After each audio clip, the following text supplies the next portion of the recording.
adalah gembalaku, takkan kekurangan aku. Ia membaringkan aku di padang berumput hijau. Saudara-saudaraku yang terkasih di dalam Kristus, selamat pagi. Salam jumpa lagi dalam Sabda Siap Saji, Rabu 3 Juli 2024, Pesta Santo Thomas Rasul.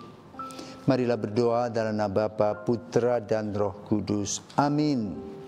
Oh para Rasul mulia, Duta Raja yang kuasa, didikan guru utama yang mengatasi segala. Di Yerusalem surgawi penuh cahaya ilahi, kalian menjadi dasar bagi gereja yang benar. Kami merayakan pestamu, kami kenangkan jasamu, sambil mengucapkan syukur atas pengorbanan luhur. Terpujilah Yesus Kristus yang sudah sudi mengutus Rasul yang dipilih Bapa, dipenuhi dengan rohnya. Amin. Marilah berdoa.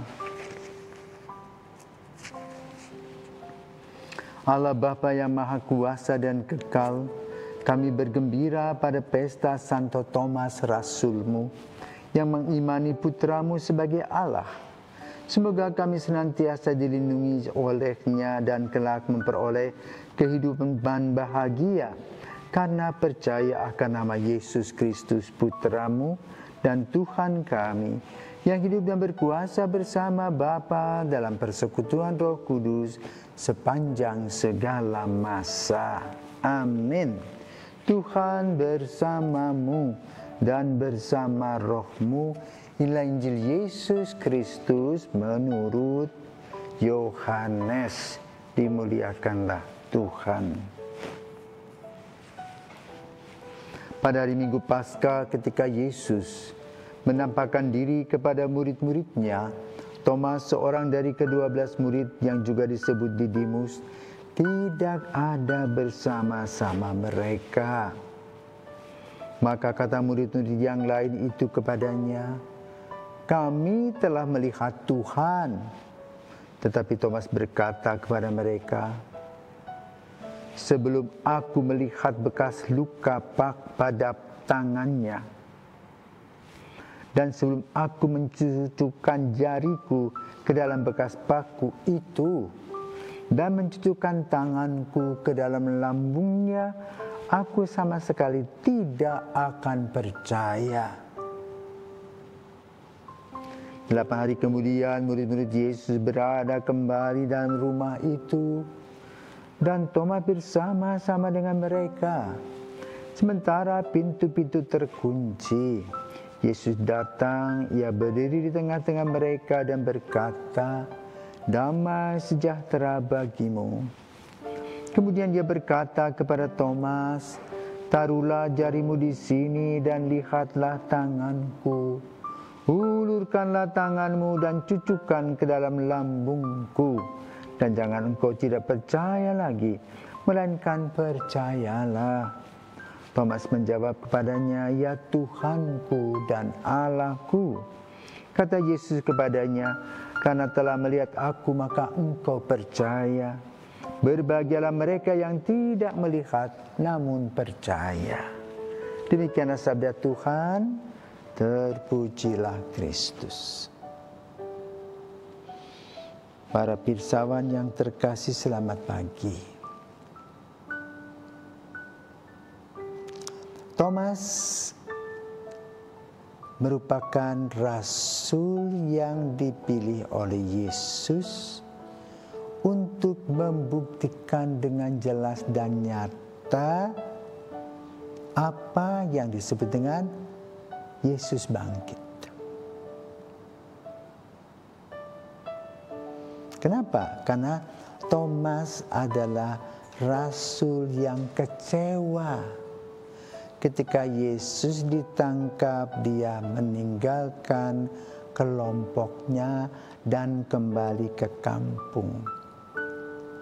Rasa kecewanya itu tinggi.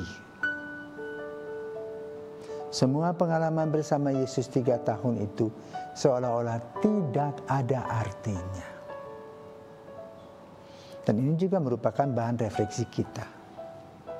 Kita sering diberikan oleh Yesus, oleh Tuhan, begitu banyak karunia, talenta, mujizat, kasih karunia, tetapi lalu ada satu hal yang membuat kita kecewa dan kita menghapus semua kebaikan-kebaikan yang ada. Menjadi alergi.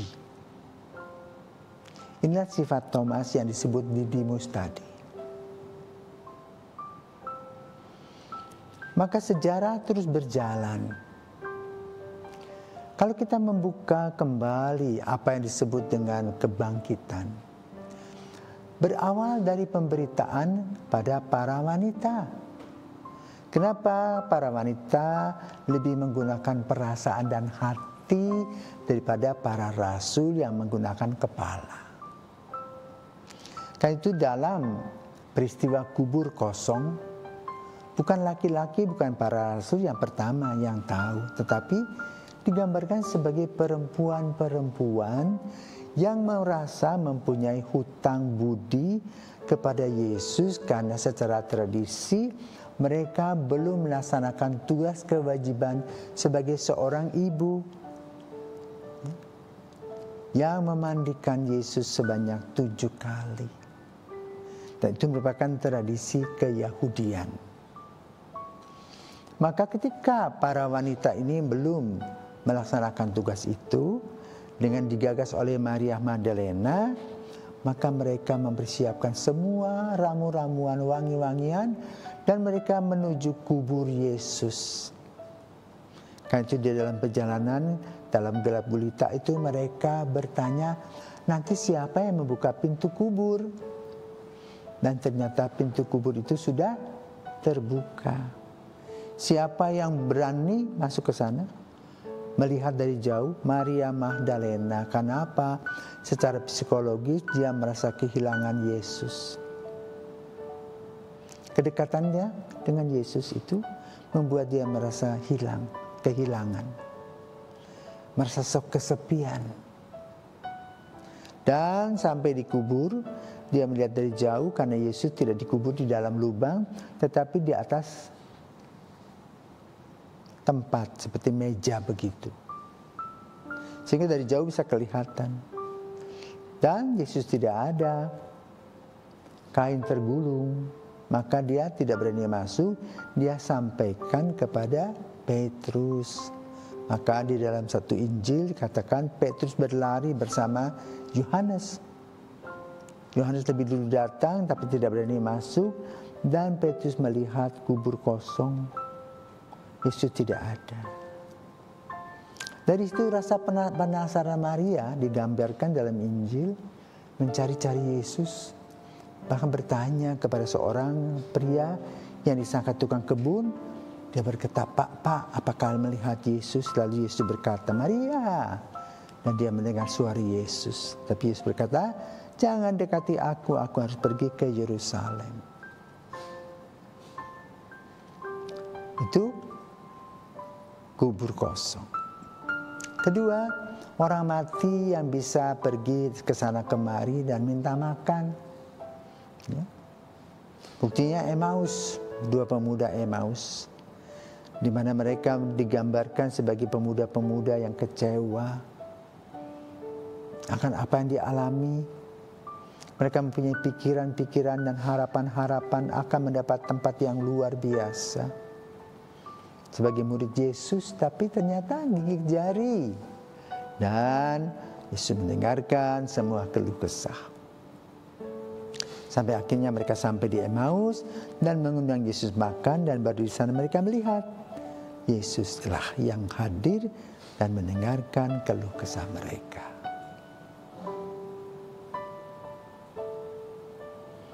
Yang ketiga, Yesus mengunjungi para murid di pantai, dan mereka melihat ada tulang-tulang ikan, ada api arang yang dipanggang, yang dibakar. Dan Yesus minta ikan dan makan. Lalu mereka ketika berkumpul, mereka makan bersama di sini. Ya, dalam bacaan ini hari ini. Yesus datang ke situ, duduk minta makan, padahal pintu terkunci. Itulah berita tentang kebangkitan dari kesaksian para rasul yang kita imani. Tetapi peristiwa yang terjadi tadi mereka lihat. Mereka melihat dengan mata kepala mereka sendiri. Tetapi mereka masih ragu-ragu. Maka ketika Yesus duduk makan bersama dengan para murid itu, Yesus berkata, mereka pikir hantu ya. Lalu Yesus berkata apa? Hantu kan tidak ada tulang dan dagingnya seperti yang ada padaku. Nah, di situ mereka baru sadar. Tapi belum ada bukti. Nah, bukti nyata itu ada dari pengalaman Thomas. Ketika dia mengatakan sorry ya, sebelum tanganku ini jariku mencucukkannya, enggak. Maka Yesus memegangnya. Artinya apa? Mereka melihat, mendengar, memegang. Menjadi saksi bahwa Yesus betul tubuh yang utuh seperti kita, yang dipegang ada pegangannya. Maka lengkaplah berita tentang kebangkitan melalui Thomas. Karena itu pada saat kita merayakan Minggu Putih, minggu kedua sesudah Paskah itu, bacaannya tentang Thomas. Lalu Santa Maria Margareta Alacoque juga mengalami hati kudus Yesus. Lalu ada Jumper dalam gereja Katolik. Lalu sejak Santa Faustina yang bertemu dengan Yesus dengan luka-luka yang ada di belakang saya ini, kerahiman lahir. Dan itu dirayakan pada Minggu Putih. Minggu kedua bacanya Thomas. Nah, hari ini kita merayakan Santo Thomas Rasul dengan beberapa pesan. Satu, Thomas dikasihi Yesus. Diberikan kesempatan untuk mempelajari dan mengikuti siapakah Yesus. Dia mempunyai motivasi sebagai orang yang terus terang, suka tidak suka, dia melaksanakannya. Ketika Yesus ditangkap, dia pergi, tetapi ada kerinduan bersama dengan para murid untuk berjumpa kembali dan bertemu dengan Yesus. Maka Yesus berkata, berbahagialah engkau Thomas. Tetapi yang lebih berbahagia adalah orang yang tidak melihat tapi percaya. Dan itu ditujukan kepada kita. Maka pada hari raya Santo Thomas Rasul ini kita diajak untuk percaya. Karena Yesus tidak berbohong. Yesus selalu dengan kejujuran, kepolosan, ketulusan menghadirkan dirinya dan juga mendampingi kita agar kita juga belajar polos, jujur, tulus, penuh dengan kasih dan kesabaran. Santo Thomas, doakanlah kami. Selamat pagi.